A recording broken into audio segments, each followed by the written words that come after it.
Assalamualaikum warahmatullahi wabarakatuh. Halo, Mbak Vivi, Pak Hamid. Wah, senang sekali ya hari ini ya kita mau ngobrol tentang perlindungan anak. Ini ada dua tokoh keren yang akan ngobrolin tentang perlindungan anak pada hari ini.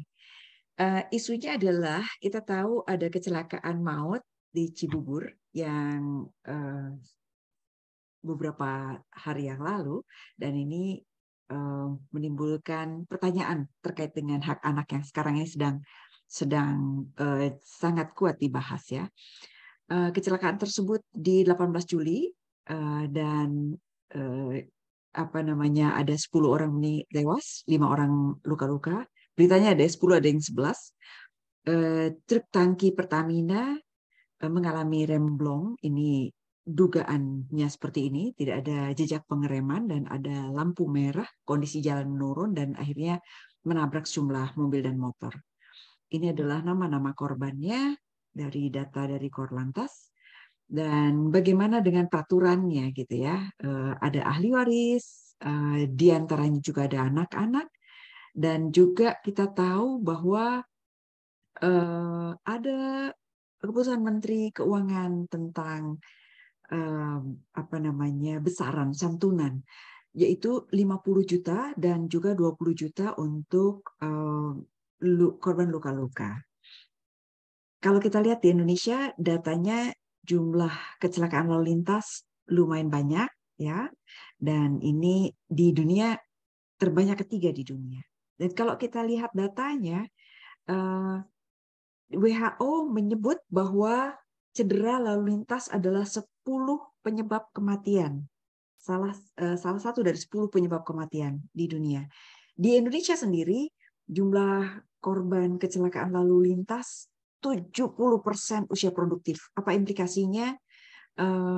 Ini berdampak pada anak-anak juga, yaitu kemungkinan di usia produktif tersebut masih punya anak-anak. Kemudian 68% adalah pria. Ini adalah breadwinner juga. Bagaimana perlindungan hak-hak anak atas kecelakaan tersebut? Kita akan diskusikan pada kesempatan ini. Ada Mbak Maria Advianti, Mbak Vivi, yang beliau adalah komisioner dari Komisi Perlindungan Anak Indonesia tahun 2010-2014 dan juga hingga tahun 2017, so 2 periode ya. Dan pengalamannya luar biasa, pendiri Indonesia Child Online Protection, kemudian juga sebagai delegasi di PBB, dan sangat aktif dalam penjagaan perlindungan anak. Pak Hamid Patilima juga luar biasa, beliau aktif di Yayasan Kesejahteraan Anak, tim evaluator Kabupaten Kota Layak Anak, tim ahli pengembangan Kabupaten Kota Layak Anak, expert di konsultan UNICEF, luar biasa pengalamannya. So, tidak diragukan lagi, dua-duanya luar biasa keren. Pertanyaannya adalah, bagaimana pendapat Mbak Vivi tentang kasus ini? Silakan Mbak Vivi. Masih off Mbak Vivi. Ya, baik. Terima kasih atas waktu yang diberikan Mbak Leila Mona Ganim ini, teman saya yang luar biasa kreatif, produktif ya, dan inovatif juga. Ini 3 karakter yang dibutuhkan saat ini untuk maju dan berkembang. Contohnya ada di Mbak Mona. Baik, Pak Hamid izin senior, saya diminta duluan kasih pendapat. Jadi memang kebetulan lokasi kecelakaannya itu ya tak sampai 10 km dari rumah saya ya. Jadi di Cibubur. Jadi kami warga Cibubur itu sempat juga ada beberapa teman yang memang melihat langsung lokasi kejadian saat kejadian itu terjadi, karena pas lewat ada juga yang kami langsung dapat share video-video live ya, bagaimana kondisi saat itu ketika belum diapa-apain, belum ada evakuasi sama sekali, belum ada gitu. Gitu, memang sangat mengenaskan bagi para korban dan juga ya cukup fatal ya, karena tadi seperti disebutkan ada 10 orang yang meninggal, tapi yang terakhir yang kami dapat informasi itu yang meninggal ada 25 orang, jumlah yang sangat banyak begitu. Kemudian memang untuk kronologinya mungkin singkatnya, memang lampu merah itu atau traffic light itu dibuat 3 bulan yang lalu oleh Dishub tentunya, tapi memang ada informasi bahwa pembuatan lampu merah itu atas permintaan salah satu pengembang di daerah Cibubur ya, sehingga masyarakat mempertanyakan kelayakannya begitu kan. Nah, dan memang di dalam 3 bulan sejak adanya traffic light itu sudah ada 4 kali kecelakaan, tapi yang fatal ya yang kemarin itu 18 Juli karena melibatkan banyak korban gitu. Mengapa kita perlu mengangkat tema ini? Karena seperti kita tahu mungkin kejadiannya tidak secara langsung korbannya adalah anak-anak, walaupun memang ada juga anak yang terlempar karena dibawa sama ayah ibunya meninggal di tempat waktu itu dan anaknya terlempar begitu. Kemudian ada juga seorang bayi, dua-duanya selamat, luka-luka tapi selamat. Kemudian yang kita pikirkan juga anak-anak dari para korban yang tewas karena kecelakaan itu. Karena apa? Karena dalam setiap kejadian itu, apalagi kecelakaan yang mengakibatkan korban jiwa itu, secara langsung ataupun tidak langsung anak-anak pasti terdampak, ya kan? Apakah mereka terdampak secara langsung karena mengalami luka ataupun juga mengalami cacat fisik ataupun trauma, atau secara tidak langsung karena kehilangan orang tuanya yang dalam hal ini kehilangan nyawa, sehingga yang perlu kita ingatkan lagi kepada kita semua adalah bagaimana hak atas anak tersebut, hak dan perlindungan yang dilakukan oleh para pengampu perlindungan anak yang sesuai dengan Undang-Undang Perlindungan Anak.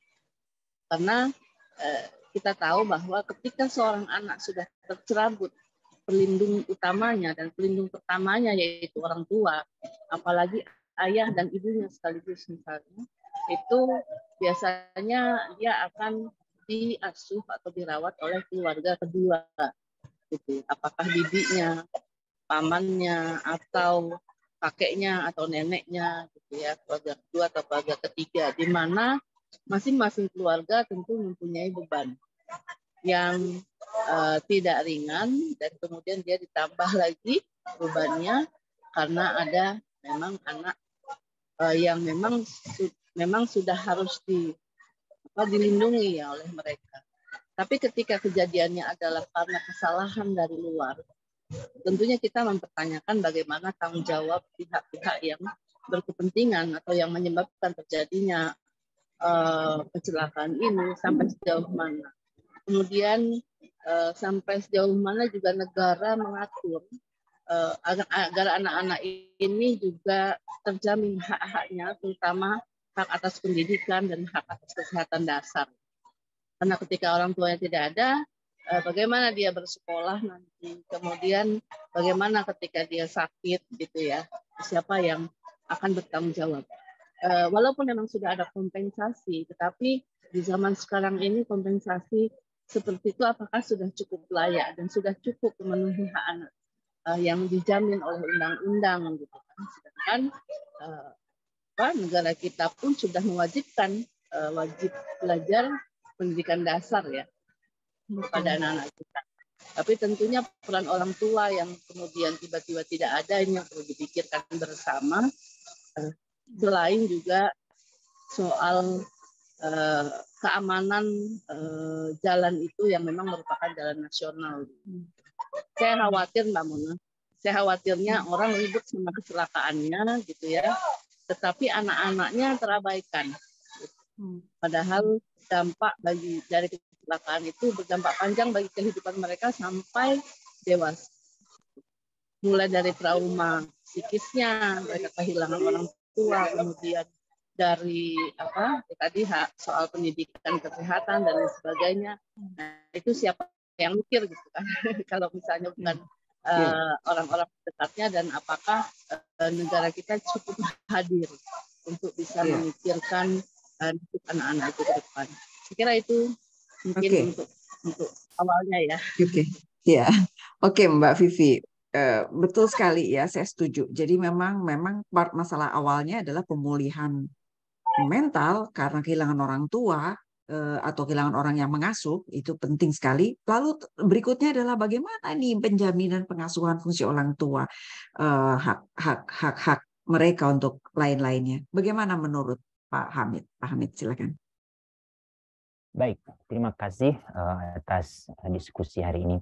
Terima kasih Bu Mona dan Bu Vivi. Yang menarik dari apa yang diceritakan oleh atau yang disampaikan oleh Ibu Maria tadi adalah hal terkait dengan bagaimana kita memastikan terkait dengan pengasuhan, pendampingan, dan bimbingan anak-anak yang ditinggalkan oleh orang tua.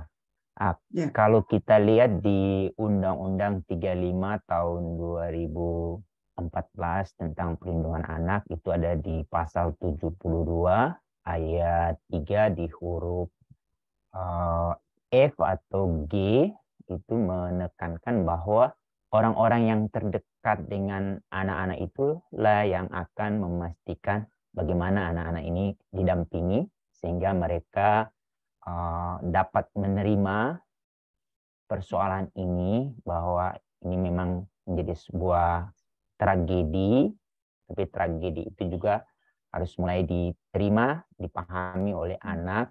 Untuk itu ke depan perlu juga dipikirkan bagaimana ada proses-proses pelatihan peningkatan kapasitas orang tua, bahwa pada suatu waktu mereka akan ditinggalkan oleh ayah ibunya, mungkin karena kematian atau mungkin karena kejadian yang seperti ini. Itu yang pertama. Yang kedua, kehadiran negara saat ini di Kementerian Pemberdayaan Perempuan dan Perlindungan Anak itu sudah mengembangkan dua program, terutama terkait dengan pusat pembelajaran keluarga. Pusat pembelajaran keluarga ini menjadi salah satu entry point untuk memastikan bahwa ada peningkatan kapasitas orang tua untuk memastikan kesiapan anak menghadapi persoalan. Itu yang menjadi materi-materi yang harus mereka perlu sampaikan ke depan. Dan juga di Puspaga atau Pusat Pembelajaran Keluarga itu ada psikolog terkait dengan anak-anak yang tadi dijelaskan oleh Ibu yang menyampaikan sangat detail bahwa di sana ada anak yang menjadi persoalan. Psikolog berharap hadir di sana untuk bagaimana menguatkan atau menghealing si anak itu sendiri sehingga dia siap untuk menerima berbagai hal. Dan yang paling penting adalah kehilangan ayah ibu itu menjadi sangat traumatis, dan yang perlu juga mendapatkan catatan bahwa anak-anak yang sudah menjadi yatim itu mereka kan sebetulnya akan mengalami penelantaran. Kehadiran kakek, nenek, paman, bibi ini menjadi sangat penting, menjadi pengganti, dan mereka adalah menjadi pengasuh utama setelah ayah ibunya sudah tidak ada. Tapi kalau misalnya kakek neneknya, kemungkinan kalau dari keluarga-keluarga yang meninggal ini mereka adalah para perantau, berarti otomatis kemungkinan besar kakek neneknya ada di luar kota atau di luar pulau. Siapa nih yang akan melanjutkan pendampingan, pembimbingan terhadap anak-anak ini? Kehadiran lembaga kesejahteraan sosial anak yang baik dikelola oleh pemerintah maupun oleh swasta ini juga harus hadir tetapi itu menjadi alternatif terakhir. Tapi ada hal yang juga menjadi ruang untuk dapat membantu anak-anak yang mengalami persoalan ini adalah kehadiran UPTD PPA yang menjadi program dari Kementerian Pemberdayaan Perempuan dan Perlindungan Anak. Yang kedua selain Puspaga ya, di UPTD PPA ini kan ada beberapa anak yang kehilangan ayah ibu, itu mereka perlu di-assess untuk ditemu kenali persoalan-persoalan yang mereka hadapi melalui manajemen kasus. Kemungkinan besar mereka akan mengalami persoalan kesehatan karena mengalami kesedihan yang berkelanjutan, itu yang kemudian akan berdampak kepada diri mereka yang akhirnya akan mengurangi gairah atau kemauan belajar karena mengalami gangguan dari segi kesehatan kejiwaan dari si anak kehilangan ayah dan ibu. Kehadiran UPTD PPA di daerah setempat, terutama yang ada di wilayah, karena itu termasuk Cibubur itu sebagian ada di wilayah Kota Bekasi, ada sebagian di Kota Jakarta, ada sebagian juga di Depok. Berarti ada irisan-irisan. Nah, siapa yang dapat mengambil atau yang mengambil alih terkait dengan pendampingan anak-anak ini? Di sana juga nanti hasil dari manajemen kasus, kemungkinan besar anak-anak ini perlu direhab SOS. Untuk itu kehadiran balai rehabilitasi sosial, baik itu yang dikelola oleh pemerintah maupun oleh masyarakat, ini perlu ambil bagian. Sehingga anak-anak yang ditinggalkan ini benar-benar mereka dapat menerima kasus yang mereka hadapi, kehilangan ayah ibu yang otomatis itu tidak semua direncanakan, tapi itu adalah tragedi. Lalu yang kedua adalah mereka kan harus menjadi individu yang akan melanjutkan kehidupan. Untuk melanjutkan kehidupan dengan ketidakhadiran ayah ibu di samping mereka, berarti keluarga pengganti atau lembaga ataupun negara harus hadir di tengah-tengah mereka. Begitu, Bu. Iya, Pak Hamid, Mbak Vivi, semua orang pasti berduka ya kalau ada korban kecelakaan. Tapi duka yang dialami anak-anak itu, terutama anak-anak kecil, biasanya berbeda dengan duka dari pasangan, dari orang tua gitu ya. Apa yang ada di kepala anak gitu ya, yang di bawah 5 tahun, mungkin dia nggak ngerti nih apa nih kematian itu, apakah permanen atau juga di bawah 9 tahun mungkin dia juga nggak ngerti asumsi-asumsi kematian itu seperti apa. Kemudian yang berikutnya butuh dukungan-dukungan. Ini dukungan-dukungan emosional ini sebenarnya sangat-sangat diperlukan. Dan kalau tidak ada yang memberikan fasilitasi terkait dengan itu, sangat berat. Dan apakah lembaga-lembaga yang tadi disebutkan itu kira-kira ya, yang Puspaga atau UPTD, TPA itu tadi memungkinkan untuk bisa memberikan fasilitas jika misalnya keluarga terdekat di layer pertama yang tadi Mbak Vivi sampaikan, di utama dan pertama itu tidak tersedia. Bagaimana itu solusinya? Mbak Vivi, saya boleh jawab sebentar ya, Mbak Mona. Iya. Saya pengen juga menanggapi Pak Hamid ya, luar biasa memang pengalaman beliau ini luas banget. Dan sebetulnya buku pertama yang saya baca saat masuk KPA itu justru tulisannya Pak Hamid ini tentang ABK ya, anak ABH, anak berkepentingan hukum. Jadi saya setuju dengan Pak Hamid ya, terutama terkait dengan kesiapan perangkat dan instrumen negara kita, baik dari tingkat pusat sampai di tingkat mungkin RT RW begitu ya, untuk merespon kasus ini. Eh, karena kalau dilihat profil korban bermacam-macam memang. Ada yang militer ya, anggota militer gitu. Ada yang memang pegawai biasa. Ada yang tukang ojek online gitu ya. Yang notabene ketika, nah saya ingin menyoroti yang mungkin dari kalangan bekerja pas-pasan ya. Karena ketika mereka misalnya kayak ojek online itu kan pendapatannya harian. Ketika ayahnya meninggal, otomatis si ibu dan anak ini ditinggal dalam kondisi yang sangat shock seperti kata Pak Hamid, tidak ada persiapan untuk ditinggal oleh penopang keluarga. Ya, dari sisi ekonomi mungkin, dari sisi pengasuhan itu tidak ada kesiapan, sehingga mungkin untuk berpikir bahwa ke depan anaknya perlu sekolah, ke depan anaknya perlu dijaga kesehatan tuh nomor sekian sekarang saat ini, karena mereka keluarga itu tentunya masih berduka. Kemudian tiba-tiba jebret dikasih ada ganti rugi lah gitu ya, ganti rugi apa saya kurang paham juga gitu ya.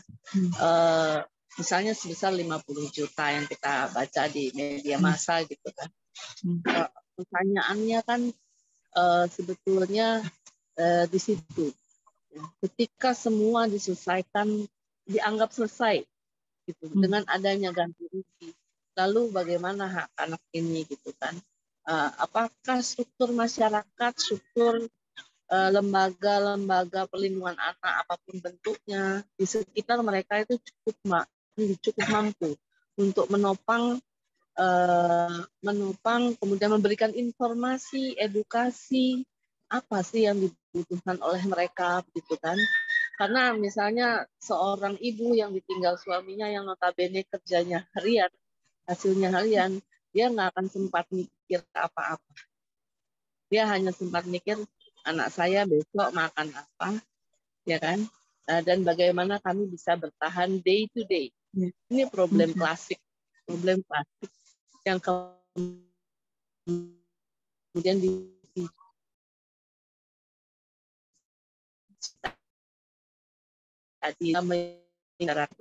betul sekali tadi Pak Hamid mengatakan lembaga-lembaga sekitar ini yang mengundang mereka,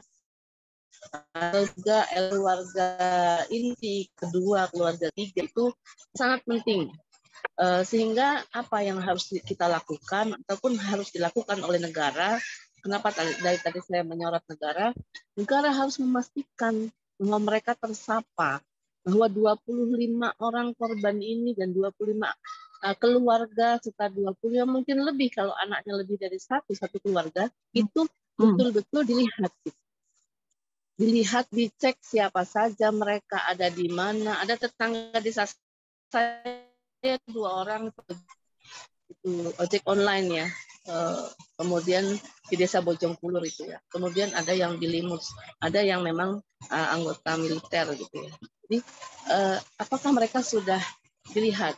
Dan tadi betul sekali Pak Hamid menyatakan harus ditetapkan pengampunya siapa, yang bertanggung jawab untuk melihat para korbannya siapa? Apakah dinas PU atau Dishub ya? Apakah dinas sosial? Apakah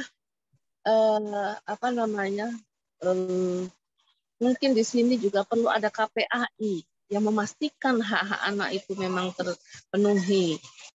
Kemudian atau KPPPA walaupun memang kementerian bukan kementerian teknis tapi punya UPTD gitu ya. Jadi saya berharap dengan diangkatnya topik ini semakin banyak tadi instrumen-instrumen negara kita itu proaktif terhadap orang-orang yang seperti itu. Karena mereka tidak akan bisa membantu dirinya sendiri saat ini kecuali ada uluran tangan dari kita gitu ya. Tadi itu dengan perangkat kebijakan, perangkat instrumen, saya kira sudah lengkap ya di Indonesia ini. Kita dalam momen ini memang harus memastikan bahwa mereka bekerja sesuai dengan mandat, sesuai dengan kewenangan dan sesuai dengan power yang mereka punya gitu untuk bisa memastikan kesejahteraan para korban ini ke depan gitu. Terutama tentunya memastikan anak-anak mereka mendapatkan haknya sesuai dengan undang-undang. Saya kira itu ya. Kan soal perasaan ya trauma, saya kira pasti trauma lah. Tiba-tiba ada kehilangan ya. Kita pun yang misalnya mengalami kehilangan tanpa tragedi saja bisa saja mungkin shock ya. Apalagi ada tragedi. Saya kira itu pun juga setuju Mbak Mona, harus ada yang memperhatikan ya, mungkin kondisi psikologis anak-anak itu gitu. Sejauh apa mereka menerima, tadi seperti Pak Hamid menyatakan ya, proses menerima itu juga penting ya. Ketika tidak siap kemudian tidak menerima dan berkelanjutan, itu pun juga akan menjadi problem yang ke depannya menjadi problem tersendiri karena tidak selesai dengan momen yang ini. Itu saya kira. Oke, Mbak Vivi, dalam beberapa saat lagi kita akan segera akhiri, tapi saya ingin dapat pandangan juga dari Pak Hamid.